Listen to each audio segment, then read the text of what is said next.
அனைவருக்கும் வணக்கம். சற்று முன் வெளியான முக்கிய அறிவிப்பு.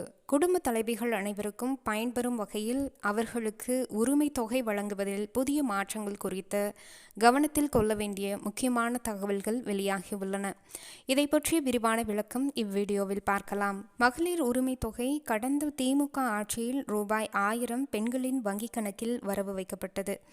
இந்நிலையில் 2026ஆம் ஆண்டு சட்டமன்ற தேர்தலில் திமுகவின் தேர்தல் வாக்குறுதியாக மகளிர் உரிமை தொகையை ரூபாய் 2000 உயர்த்தி வழங்கப்படும் என அறிவிப்பு வெளியானது.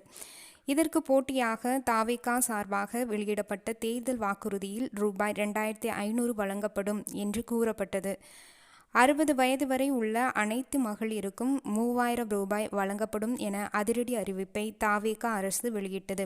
இந்நிலையில் தமிழகத்தில் தாவேகா ஆட்சி அமைந்த நிலையில் மகளிர் உரிமை தொகை ரூபாய் 2500 எப்போது வழங்கப்படும் என பெண்கள் மத்தியில் மிகப்பெரிய எதிர்பார்ப்பு இருந்தது. தாவேகா அரசு ஆட்சி அமைத்த நிலையில் மே மற்றும் ஜூன் மாதங்களுக்கான மகளிர் உரிமை தொகை மாதம் 1000 ரூபாய் பெண்களின் வங்கிக் கணக்கில் வரவு வைக்கப்பட்டது. இந்நிலையில் மகளிர் உரிமை தொகை தொடர்பாக முக்கிய 2 அப்டேட் வெளியாகியுள்ளது. உரிமை தொகை திட்டத்தில் இப்போது கொடுக்கப்படும் ரூபாய் 1000 2000 ரூபாயாக உயர்த்தி செயல்படுத்துவதற்கு முன்பு தமிழ்நாடு அரசு புதிதாக விண்ணப்பிக்க வாய்ப்பு கொடுக்கலாமா வேண்டாமா என தீவிரமாக பரிசீலித்து வருவதாக தகவல் வெளியாகியுள்ளது. அப்படி விண்ணப்பிக்க வாய்ப்பு கொடுத்தால் எத்தனை லட்சம் பேர் புதிதாக விண்ணப்பிக்க வாய்ப்பு உள்ளது, அவர்களில் எத்தனை பேர் தகுதியானவர்களாக இருப்பார்கள் என அரசு கணக்கெடுக்க உள்ளது.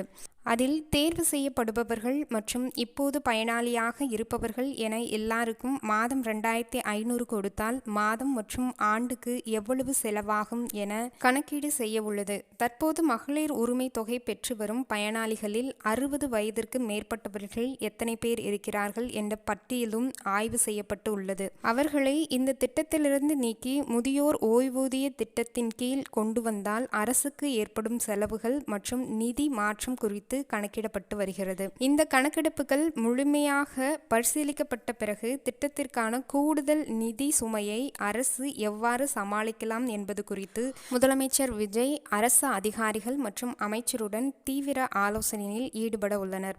வரவிருக்கும் பட்ஜெட் தாக்கலுக்கு முன்பே இந்த ஆலோசனை கூட்டம் நடைபெறவுள்ளது.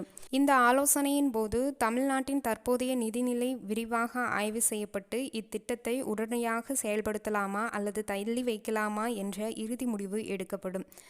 அதன் பின்னரே மகளிர் விரும்பும் தொகையான 2500 எப்போது வழங்கப்படும் என்ற அதிகாரப்பூர்வ அறிவிப்பு வெளியாகும் என்று அரசு துறை வட்டாரங்களில் தெரிவிக்கின்றது.